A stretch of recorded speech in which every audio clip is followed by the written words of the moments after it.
Hello and welcome to How I Escaped a Toxic Relationship. So welcome back. If you have been here, you have already watched parts 1 through 5. If you have not, please go back and watch that. My name is Jen and I'm sharing my story. So let's get into it. This is part 6. So in part 5, I was telling you how we had the not so happy honeymoon that I expected. And so now we're married. So we are living in this 3-bedroom apartment. My then husband, my son, and myself. Now we had this 3-bedroom. The 3rd bedroom was kind of used for storage. My son has his own room, and me and my then husband have our room. Everything was all good until it wasn't, because he was adamant, of course, now that we live together, we married and all this good stuff, that he wanted to be added to the lease. So when I went to add him to the lease, long story short, I was asked to leave the apartments. Why? Because he is a convicted felon. And even though he had no charges that had to do with anything to do with children, it was mostly like fraud stuff and things to do with DUIs and things like that. They did not allow people that had his situation going on to live on their property. So we had to move abruptly. Now I had wanted to move, but I was not trying to move at this particular time. So we were scrambling, trying to find somewhere else to live. He wanted to move into a house. He said, I really hate living in apartments. You know, I like a house because then I can play my music, because he was into music ministry. He was into making music. Some of his friends had studios, so on and so forth. So he said, I like having free range of having a standalone home. So we went looking. Paired with a realtor, couldn't find anything in the budget. Because you have to remember that he is working out of a barbershop at this time, but I am the one with the more stable income. You feel me? So we find this house and we end up moving in. I was not happy about it. The house was older. It was really falling apart, to be honest with you. But we found a nice couple that let us rent this house. Okay, so we move into this house and I am not happy, because this is not the type of living conditions that I am used to. Now, while the house was not just horrible, there were certain things about it that need to be patched up. Paint here, hole in the wall there. The carpet needed to be taken up in the front room. We ended up having them take the carpet up, put a new one in. Anyway, so we moved into this house. I changed my son's school, because not only have we moved to a different household, we have moved to a different county. So everything for me changed. Within that first few months, everything was okay. Like I said, we got married in March, but rolled around to September. So Labor Day weekend in Atlanta, if you don't know, is a lot of things going on. You have a kind of a cosplay fantasy festival called Dragon Con. You have Luda Day weekend. Ludacris has a big fundraiser with like celebrity basketball parties, so on and so forth. You have LGBTQ pride. There's just so much stuff going on in the city.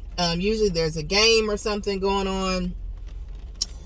Anyway, so there's a lot of people in the city. And who else is in the city? Some of my friends had come down here because one of them was throwing a comedy show at the Georgia World Congress Center. So we decided to go. My then husband had never met my friends from back home in Chicago, where I'm from. So I said, all right, cool, we'll make a weekend of it. So I had taken off and we were going to go and hang out with these friends. So we go to the comedy show. Everything is all good. But he had been sipping a little bit. Not overly doing it, but sipping a little bit. Unbeknownst to me, once again, he had been sneaking alcohol. So we're in a comedy show, and there's a comedian by the name of Coco Brown, and she makes a lot of jokes about relationships. And some of them are relatable, and it's like, haha, funny. Like, I'm not laughing at you, I'm laughing at the joke. But a hit dog will holler. So I guess some of the jokes made him feel a little self-conscious, or, you know, they made him think about himself, whatever. I laughed at what was funny. I was not laughing at him. I was not being disrespectful, but there were generalized statements about relationships, and it was funny. So anyway, he starts catching attitude, and he's sitting there like, oh, you think that's funny, huh? So I'm like, oh, man, here we go. And I'm like, man, chill. We having a good time, whatever. You know, this date night for us, whatever. So we go out. leaving out of the comedy show, we meet up with my friends, we take some pictures. My friends are like, hey, we want to go to the clubs afterwards. Where should we go? Well, my ex being a promoter and me being a former promoter from back in the day, we knew the little party scene, so we decided to go to Buckhead. On the way to Buckhead, somewhere in his alcohol-addled mind, he works up this thought that I am about to go and hang out with my friends and just have this best of times, because what ended up happening was he was supposed to go promote a party somewhere else. My friends wanted to go to a different spot. He said, cool, I'll go to the spot with you and your friends, and then I'm gonna dip. Everything was agreed. Nobody had any arguments or nothing. Everything was cool.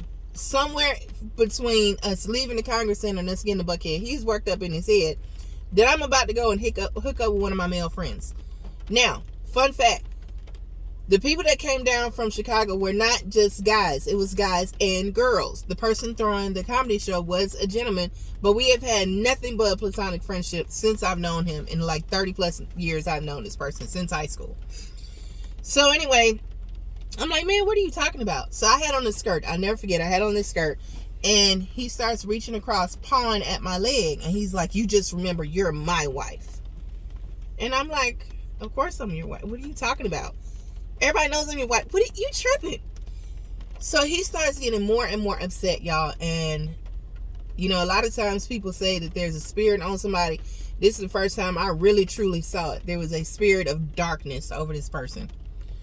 And he starts an argument with me. And he's like, yeah, I see how you looking at so-and-so. And you looking at this one and looking at that one. I see how they look at you. And I'm like, what are you talking about? When I tell you that these people, the guys in the group, literally are like my brothers, like there's never been anything between us. I don't even look at them like that. Like, these are my homeboys we crack jokes with. Like, nah. And some of them were even there with a date. So I was like, what are you talking about? If I was going to do something, why would I even bring you? Why would I even introduce you to my friends? So he's feeling like really, really insecure. And I realized in that moment, he's feeling like super insecure.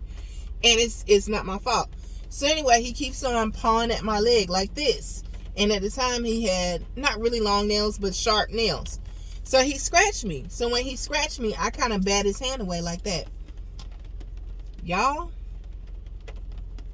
if y'all have never seen darkness or seen like a demonic spirit come to somebody's eyes, I kid you not, he turned at me because I remember I was behind the wheel.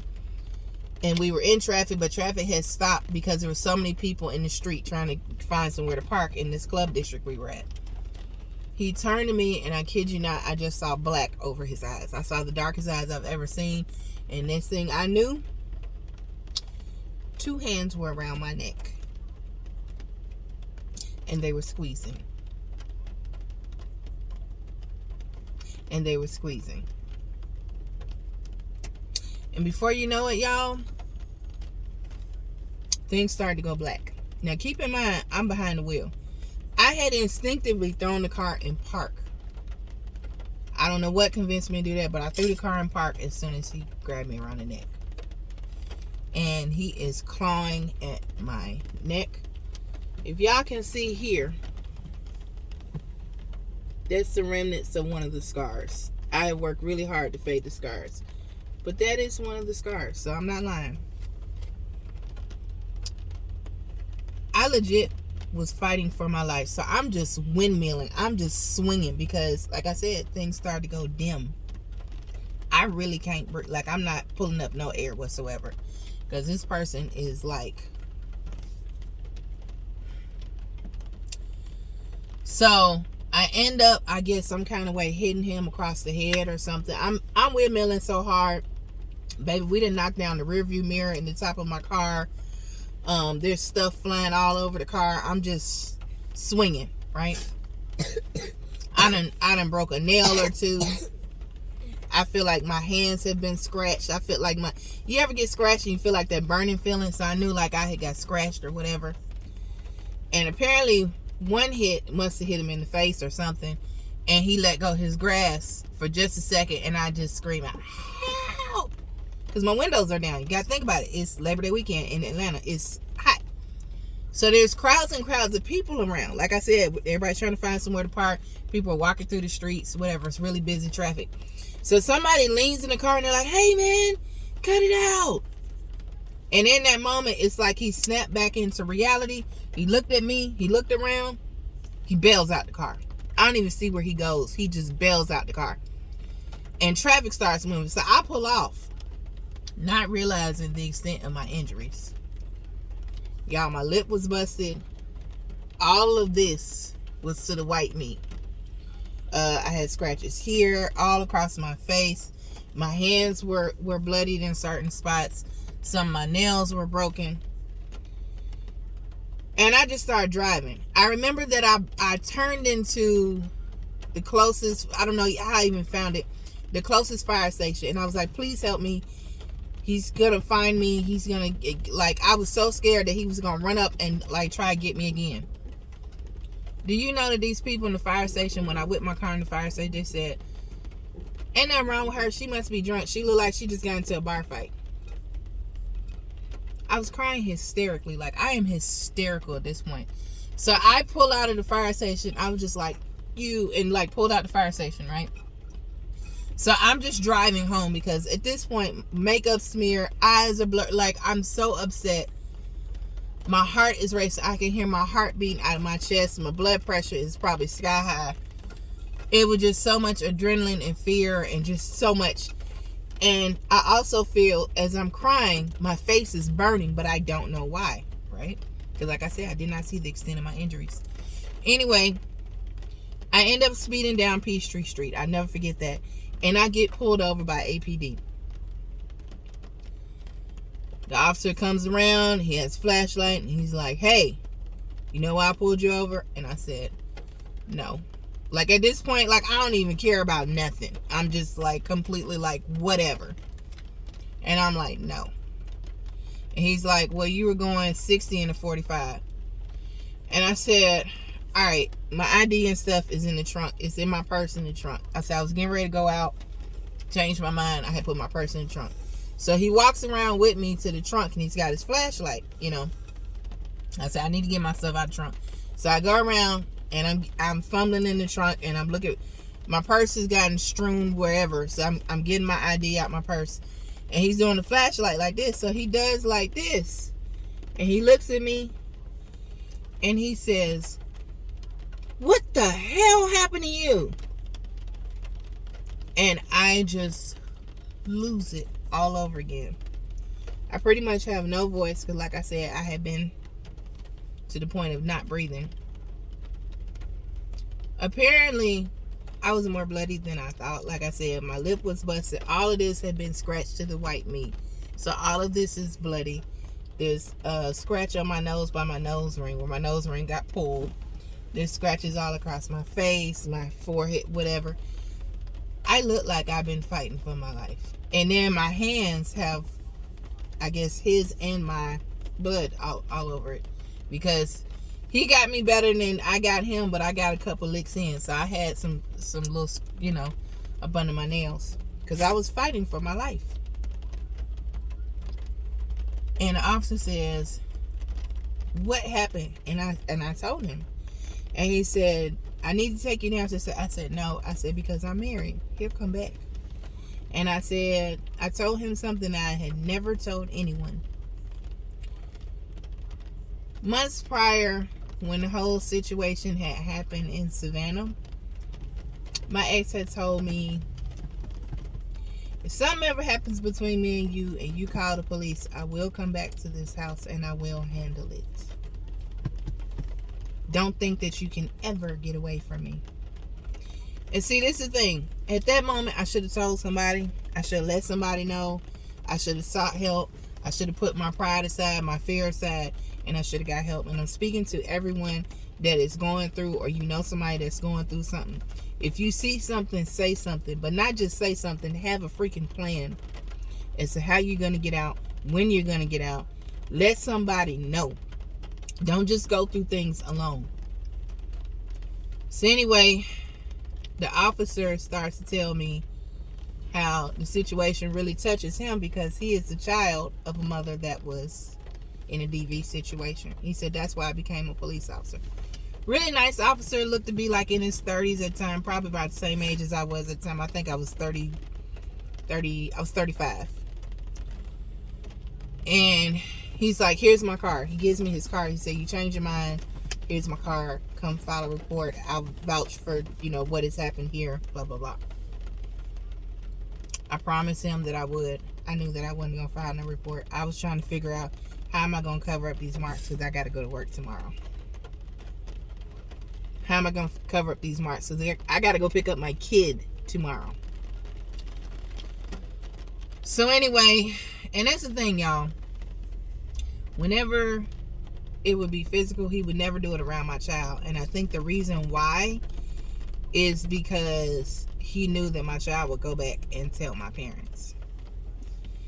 Anyway, I end up going home. I end up patching myself up. My friends have been blowing up my phone, but when he jumped out the car, he took my charger so that I couldn't charge my phone or call it. He snatched my charger out of the thing. So I didn't have a charger. I didn't even realize it. I didn't even realize my phone was there. My phone was on the floorboard somewhere. I was so out of it going home, y'all. Not because I was drunk or anything, but because my emotions were just... I got to the point, y'all, I've been through it so much where I started disassociating what was actually going on and just learning how to turn myself off and become numb so I could function. That's a dangerous space to be in. But I learned how to rationalize and make things smaller and somehow blame myself for what was going on. Here's the thing. If you are in a DV situation, it is not your fault. You don't deserve it. No, it's not. You made your bed, now you lie in it. If you're in that situation, nobody deserves that, man. Nobody deserves to be manipulated, gaslighted. Nobody deserves to be the victim of a narcissist, the victim of physical, sexual, financial, emotional, psychological abuse at all. At all. You don't deserve that. So don't talk yourself into thinking that it's your fault, that you did something to make that person, because that's what they'll tell you. Oh, why you make me be like this? Why you make me do this to you? No, that's something that's in them. It's something that's in them, but it's also something that you are allowing to happen. And while it's not your fault, it is your responsibility to get the heck up out of there. And I'm saying that from experience. So anyway, I end up going home. I end up finally looking in the mirror. I had stopped by the gas station to grab a charger. And when I went to the gas station, it's like 2 o'clock in the morning. I stopped by the gas station. The girl was like, God dang, you was in a fight? Like I said, I still haven't looked at myself, y'all. I'm such in the days and seven. I get home, I plug my phone in. I look in my bathroom mirror. My face is worse for wear, baby. I look like me and Tyson that went round for round, okay? Now, why he did not punch me in the face. I was slapped and scratched. I was hit in the lip, but I didn't have any black eyes or whatever, but I did have some bruising. Of course, like I said, around my neck. This scar right here is the remnant of what happened. So I will always have that there. But it's a reminder of what I went through and what I will never put up with ever again.